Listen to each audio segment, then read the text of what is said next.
Hey everyone, it's me, Drew Offwallow, host of the Comment Section Show. Come join me and one of my iconic special guests every week on the show as we dive into the dreaded comment sections of our tagged videos and take down the most terrible men on the internet, period. Somehow, they won't go away no matter what I do, no matter how incredibly awful and mean I am to them, but I don't mind doing this work. In fact, if I'm being honest, I think it's God's work. So make sure y'all follow me on Spotify or wherever you get your podcasts for new episodes every Wednesday. Hi everybody and welcome to the Dr. Psych Mom Show.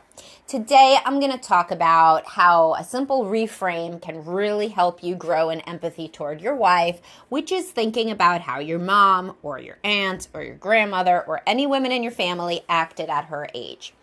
And before we move over to this, please do subscribe. Most recent subscriber episode was There Are No Wizards, and there's about 170 of them, and they're awesome. I also have the We Do What We Want marriage and how it leads to sexlessness when her drive drops. Should you choose a therapist who's the same gender as you? The idea of the newborn adult and its impact on relationships and parenting. Those are just the most recent subscriber episodes. So you get all those and many more, including oral sex on women, which is always a hit.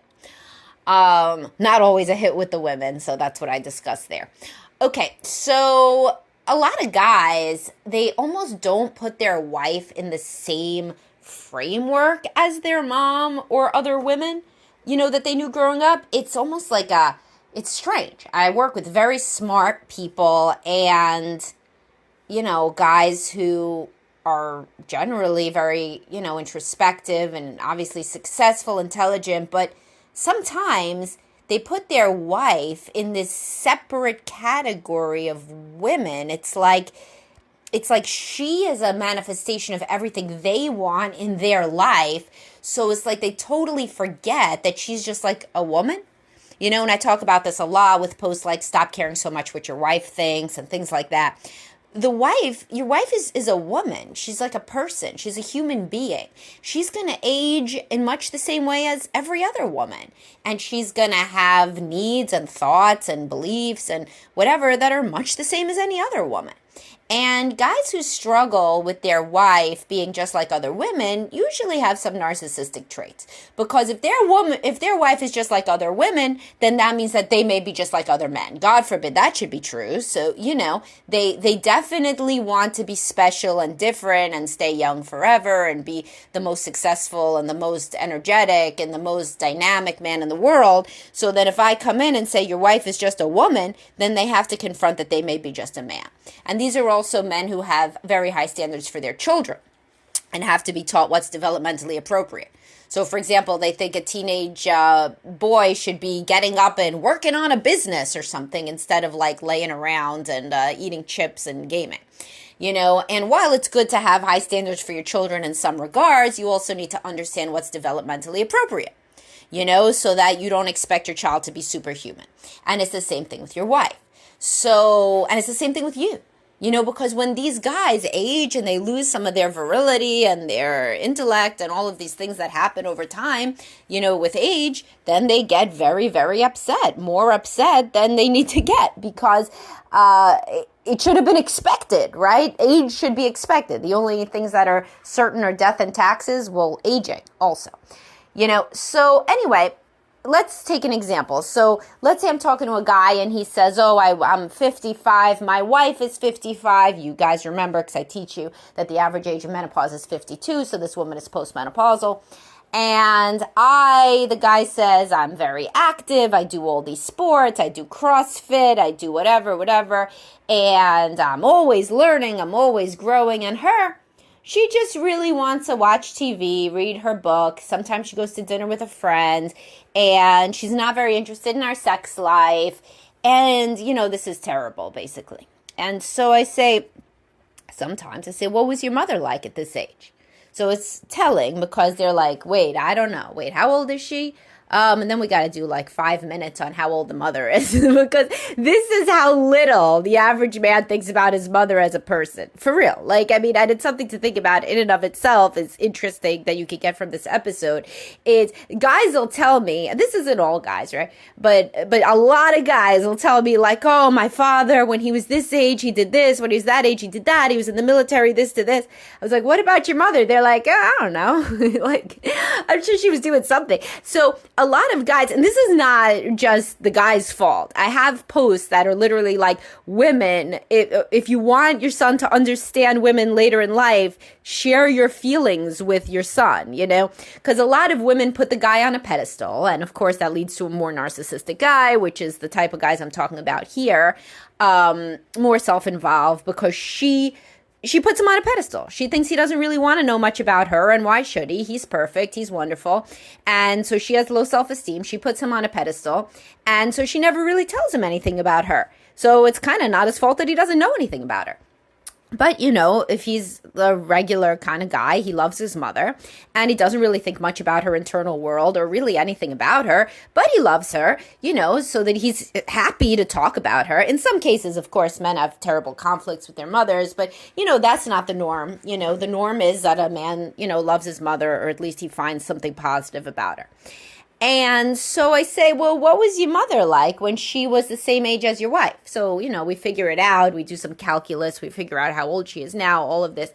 And then he's like, well, you know, I don't know. I mean, what did she do? If she did, I don't know. I mean, I was kind of busy, but I think that she watched TV. She read some books. She went to dinner with some friends.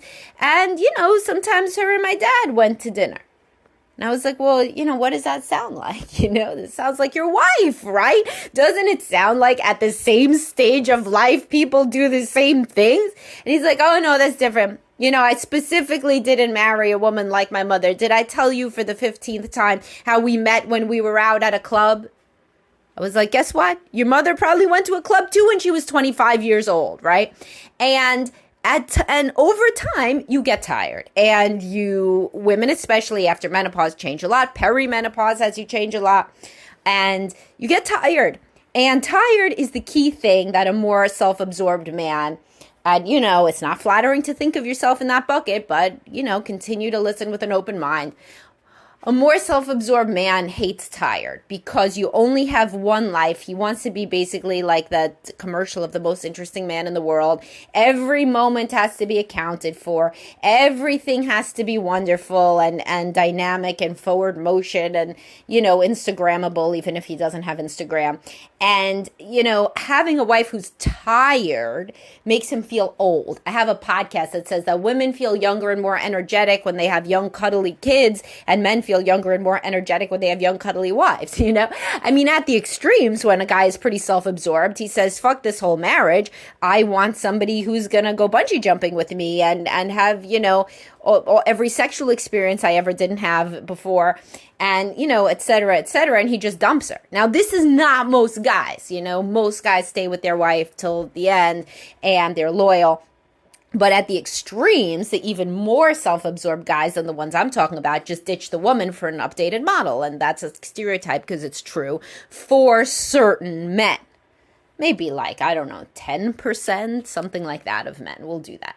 But, so anyway, having a tired wife, which, by the way, that happens when you get old. Did you ever see old people? That's the other thing. So then it's funny, too, because sometimes they're like, okay, what about your grandmother? They're like, oh, my grandmother, man, we can't even figure out. Shit, she could have been born in the 1700s for all they've ever thought about it. And they're like, well, what did she do? Well, I mean, you know, it was a different generation. I hear that a lot. It was a different generation. So, you know, she was, how old was she? We figure all these things out. Okay, maybe she's 60 when, you know, I was interacting with her when I was like 5.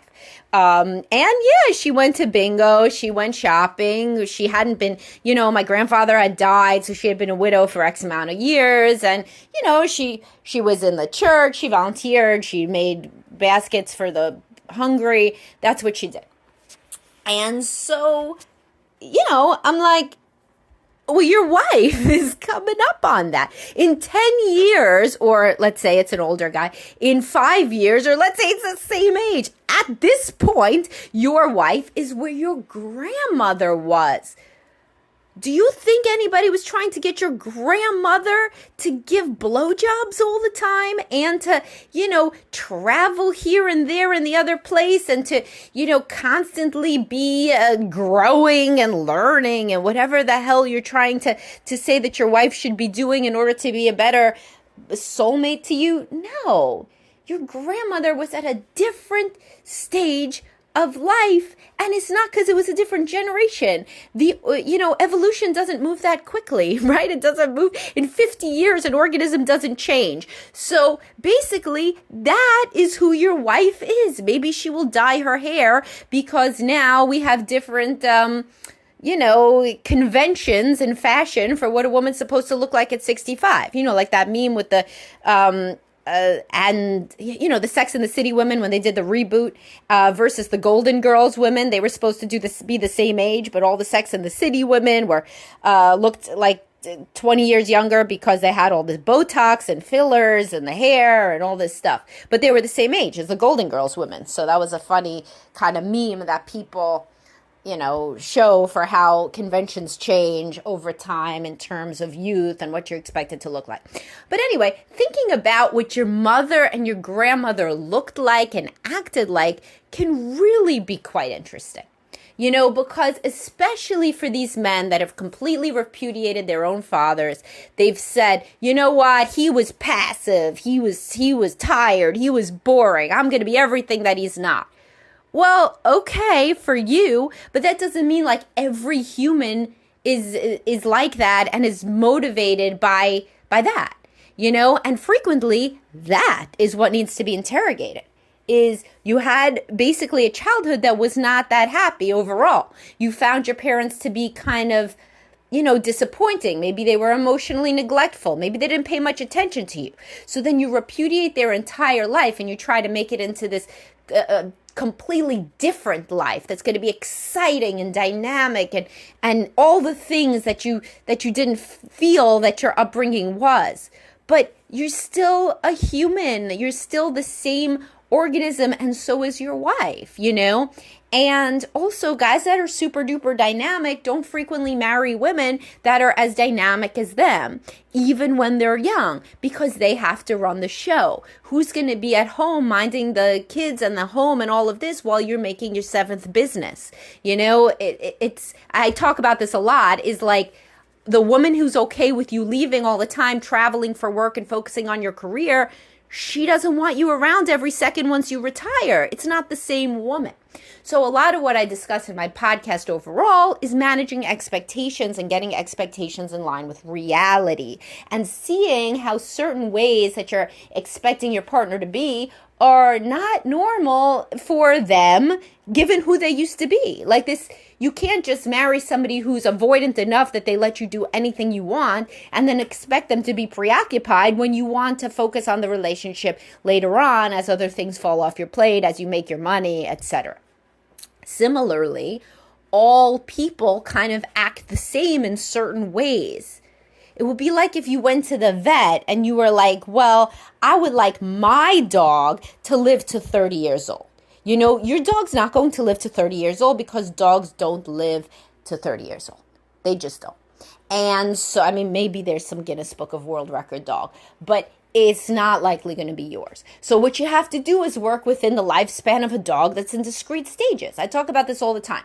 If you went on Craigslist to get a puppy and you go to pick up a puppy and it's a regular dog and the guy's like, yeah, this dog's very young at heart, you're going to be like, no way, that's not a puppy. I came here to get a puppy.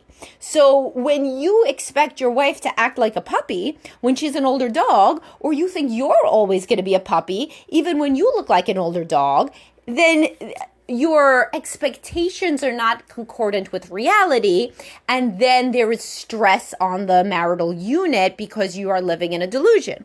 And does this mean that everybody at, 50 years old should stop going out and stop, putting on makeup or like whatever? No, of course not. There's a wide variety of human experience. However, overall, it is useful to think about how human beings act across a spectrum and human beings that you know well. So a human being that a man usually knows well, although not so well, obviously, as I'm describing, is their mother. They instinctively know what their mother was like at different ages, even if they didn't know the specific age, stages. What did your mother do at this stage? Do you think that your mother was like walking upstairs all the time to, role play BDSM with your father when they were in their 40s and you were literally sitting there watching TV, with her? No, probably not. And that's normal, and that's what maybe would be better for you to expect from your wife, was to be somewhere on the same spectrum of how does an adult female with children act at X age. And now this is very similar to, there's a lot of women who put their husbands down compared to their fathers. And then we talk about, what was your father really like as a man? Because I have podcasts on when you're always comparing your spouse unfavorably to your partner, to your parent. That's obviously not good. So these women will be like, oh, my father is perfect. He went to Home Depot all the time. He did everything my mother wanted. What a good guy. And I was like, oh, he was exciting and romantic? And they're like, oh, well, no, my mother was the one who planned everything that they did. He wasn't a very romantic guy, but man, he did a lot of stuff around the house. And I said, but you told me you want your husband to be romantic also. Did your father make as much money as your husband? Oh, no, but it was a different generation. I always get the different generation.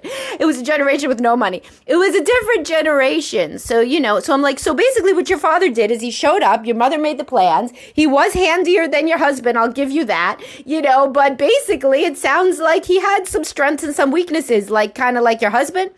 So it could be a real eye-opener there, too, to compare to somebody you love at the same stage of life that you've overall not thought of poorly. And then to say, do I think of my spouse poorly for being just like this parent that I think of well? And it could be really, really illuminating. All right, I hope you guys found this interesting. It's a really good one to think about. And I will talk to y'all soon. Have a great day, guys.